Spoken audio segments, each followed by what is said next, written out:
E aí, meu povo do canal Causas de Cordel, tô aqui para lembrar vocês de se inscreverem no canal e ativar o sininho para receber todas as notificações. Assim, você não perde nenhuma novidade.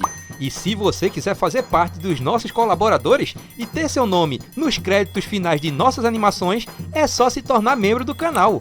E agora, deixa um like e vamos embora ver esse vídeo, rapaz!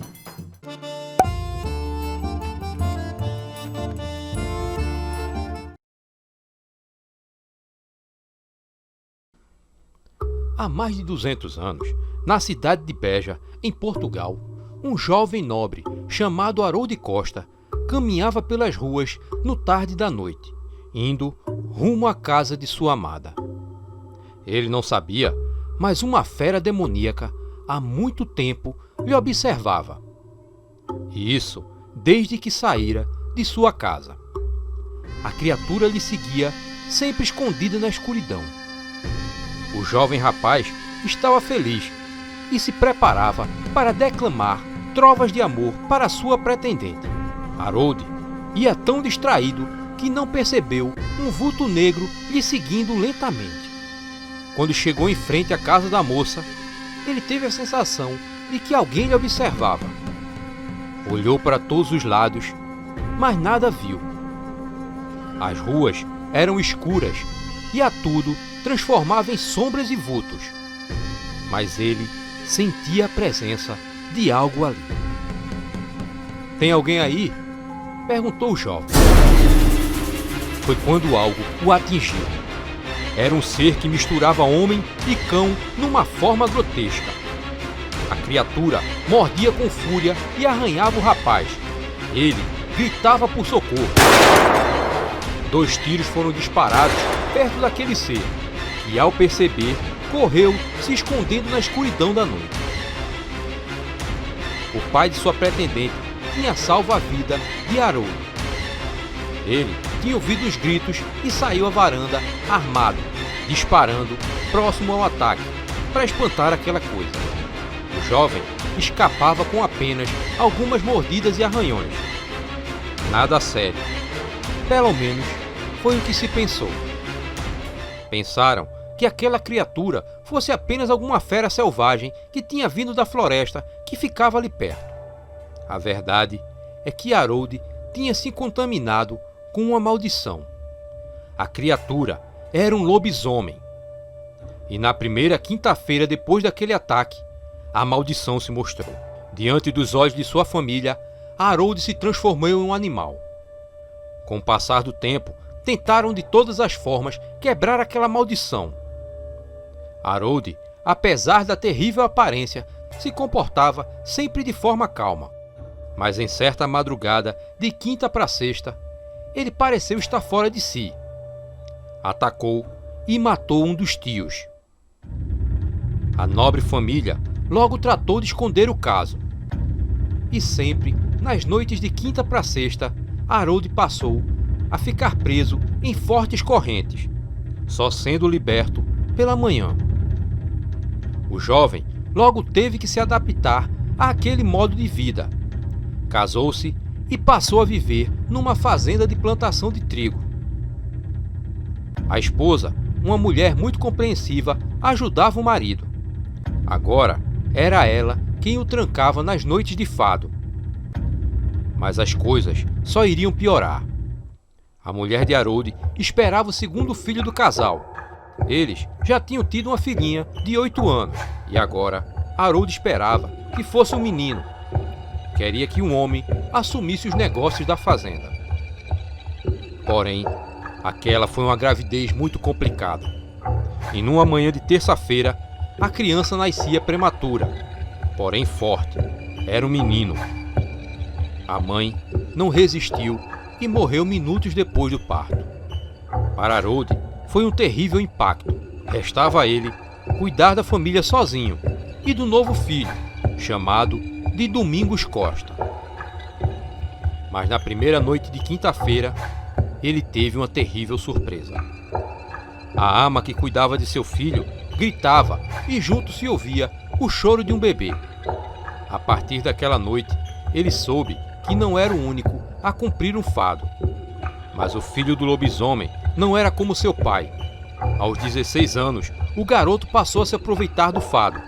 Aprontava todos os tipos de coisas. As coisas se complicaram a ponto do filho ameaçar os negócios do pai com o trigo. Deixou a fazenda e sua filha nas mãos da família e viajou para Minas Gerais, no Brasil. Ali, Harold começou um novo negócio. Dessa vez, no lugar do trigo, comprou uma fazenda de café. No meio das terras, construiu uma casa grande e murou todos os arredores dela. O objetivo era impedir que o filho prejudicasse seus negócios. Em 10 anos, Harold se tornou um dos maiores produtores de café da região. E quanto mais dinheiro recebia, mais investia em proteger as pessoas dele e do seu filho. Mas Harold morreu repentinamente em uma noite de quinta-feira, depois do jantar.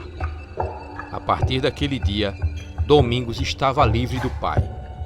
E assim que se viu livre, começou a fazer estragos na região. Violentava mulheres e matava. Não demorou para a região ficar infestada de lobisomens. Um destes filhos da violência de Domingos era Edivan. Sendo a mãe de Edivan descendente de um povo indígena da região, o pajé revelou a ele que uma antiga maldição corria no sangue de todos os lobisomens da região. E para quebrar a maldição, era necessário matar o primeiro lobisomem. Nesse caso, teriam que matar o próprio pai. Edivan reuniu os lobisomens da região e fizeram ataques nas terras de Domingos, com a intenção de o matar. Mas dos 13 lobisomens da região, 12 morreram nesses ataques às terras de Domingos. E praticamente foram mortos com apenas um golpe, e a partir daquele dia, o lobisomem, temendo o ataque de seus filhos, se trancou atrás dos muros de suas terras, tendo ali tudo para se manter, e nunca mais foi visto. Edivan foi o único sobrevivente daqueles ataques, e percebeu que seu pai não era como eles. Ele era de um tipo de lobisomem muito mais forte que os outros. Conversando outro dia com o pajé, ele descobriu o segredo dos lobisomens. Seu pai era um tipo de lobisomem chamado de dominante. Um lobisomem com uma força bem maior que a dos outros, capaz de matá-los com apenas um golpe. Edivan teve 2 filhos gêmeos, um menino e uma menina. Ele levou o menino até o pajé, para que ele identificasse se o garoto era ou não um dominante. O pajé negou. Aquele seria um lobisomem comum. Mas a menina, por ter sido gerada junto com o lobisomem, adquiriu um dom. Ela era uma peeira, mulher que tem controle sobre os lobisomens. Sem mais o que fazer, se mudaram para o estado da Bahia. Enquanto Domingos Costa estivesse vivo, a maldição permaneceria sobre eles. Causos mal-assombrados. O filho do lobisomem, parte final. Tinha sido uma viagem cansativa para Lourenço, Genivaldo e os gêmeos. Os 4 seguiram viagem a pé na forma humana e deixaram na caverna a avó. Lourenço estava com muito medo, não sabia o que iria encontrar pela frente. Era uma enorme responsabilidade em suas mãos, mas o que movia o jovem era o desejo de ser livre daquela maldição. A vida toda tinha sonhado com um momento em que seria uma pessoa normal. E agora estava ali, prestes a matar aquele que contaminou toda a sua família. Genivaldo já tinha estado ali várias vezes com seu pai. Poucos conheciam aquelas terras. A bem dizer, muita gente ignorava até que ali existisse uma casa grande escondida na mata. Há vários anos que ninguém passava pelas terras. O clã chegou então em uma tarde de quinta-feira. Aguardaram anoitecer e chegar a hora do fado. E assim que se aproximou a meia-noite, Lourenço, em forma de lobisomem, pulou o muro alto. E de cima, o jovem lobisomem percebeu que lá dentro era uma área enorme, cheia de árvores. Era uma mata fechada, escondida atrás dos muros. Lourenço estava em alerta e seguia em frente. Genivaldo sabia que no centro daquela mata, dentro dos muros, estava a casa grande. Ele nunca tinha entrado, mas já tinha ouvido seu pai falando aquilo tantas vezes que bastava ir em frente e que chegaria ao local. Foi isso que ele explicou a Lourenço, e que ele seguisse em frente e não teria erro. Nem o pai e nem os irmãos gêmeos entrariam, temendo pelas suas próprias vidas. Na mata, Lourenço apressou o passo, mas de repente parou. Ele sentia a presença de alguém ali. Estava nervoso. Foi quando viu surgir aquele lobisomem bem na sua frente. O lobisomem soltou um uivo de alerta, dizendo que havia encontrado um intruso na mata. Lourenço então ouviu um outro uivo distante dali. O lobisomem rosnava insultos a Lourenço e dizia que ele não deveria ter entrado ali. E quando o jovem lobisomem percebeu, estava cercado por outros 2 lobisomens que ele nem mesmo tinha visto se aproximar. "Você não vai sair vivo daqui", rosnou um deles, já saltando na direção de Lourenço.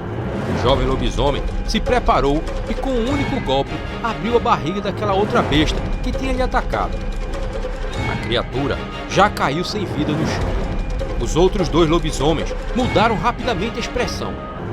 Um deles soltou um uivo, avisava alguém que um lobisomem dominante estava ali. Os 2 correram para dentro da mata e Lourenço seguiu logo atrás.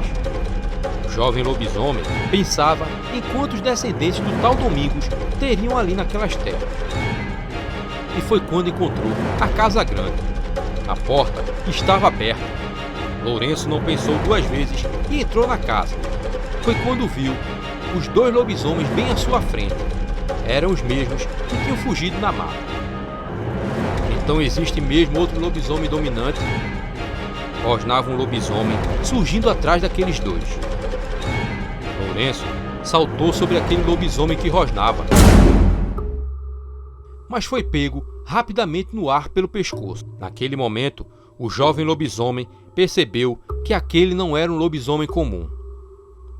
Era um lobisomem dominante, assim como ele. O lobisomem então soltou Lourenço no chão. "Não precisamos brigar. Provavelmente somos primos. Eu sou Davi e tenho uma proposta para você. Junte-se ao nosso clã. Faremos aqueles que possuem o sangue amaldiçoado dominar essa terra. Teremos essa gente aos nossos pés. Essa maldição nos faz mais fortes que as pessoas normais. E garanto que não se arrependerá", dizia aquele lobisomem a rosnar. "Não, eu não faço mal às pessoas", rosnou Lourenço. "Seu tolo, temos o mesmo sangue. Somos aqueles que vão dominar esse mundo. Venha, junte-se ao nosso clã. Lá fora, o mundo nos odeia e nos teme. Façamos deles nossos escravos", dizia aquela besta fera. Lourenço nem mesmo dava uma chance para aquela proposta. Tinha 20 anos de exemplos de como ser amaldiçoado era ruim. "É uma boa proposta", disse uma voz. E quando Lourenço olhou para trás, viu seu pai em forma de lobisomem junto com os gêmeos. "É a melhor coisa pra gente, filho. Esses anos todos vivemos nos escondendo de todo mundo, sendo que a gente é mais forte que eles. Eu quero fazer parte desse clã." Lourenço estava surpreso. Por décadas, seu pai aguardava a cura daquela maldição, e agora tinha desistido de tudo apenas pelo poder. "Escute seu pai. Nós dominantes seremos como reis", disse o lobisomem. Lourenço então se lembrou de sua mãe Diodete. Sabia que a felicidade não era riquezas e nem poder. Seu verdadeiro tesouro estava na cidade vizinha. Em lembrar que aqueles lobisomens poderiam matar sua mãe Odete, algo mudou dentro dele. Eu quero ser alguém normal", disse Lourenço, saltando na direção do lobisomem, já possuído pelo instinto selvagem. Mas logo, Davi e Lourenço iniciavam uma batalha mortal.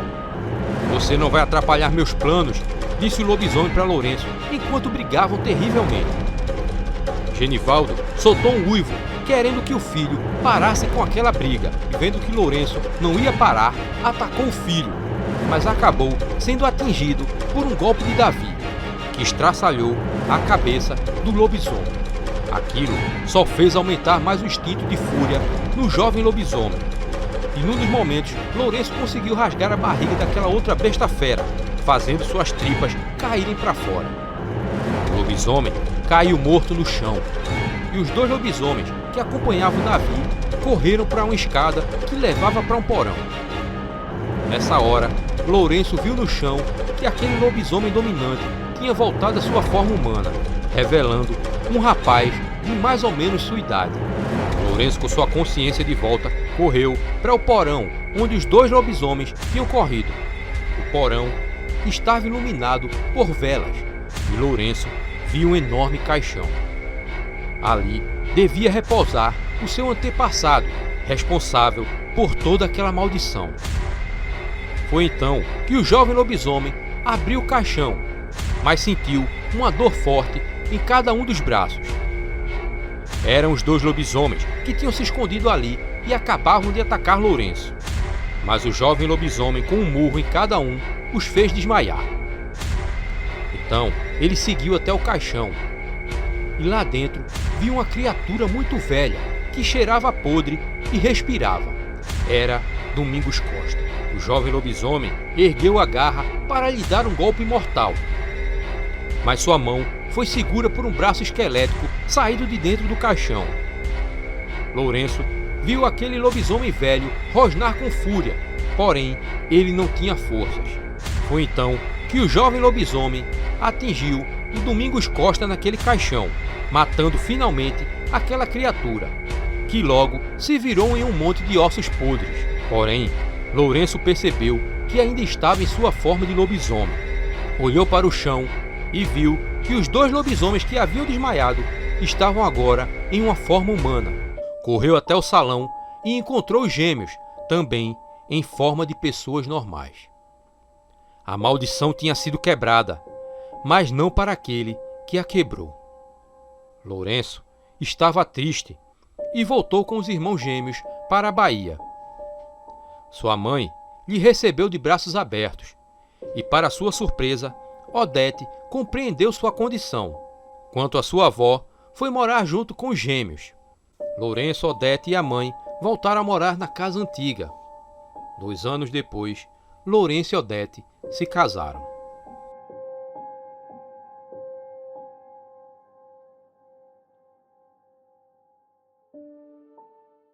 E aí, minha gente, gostaram desse final?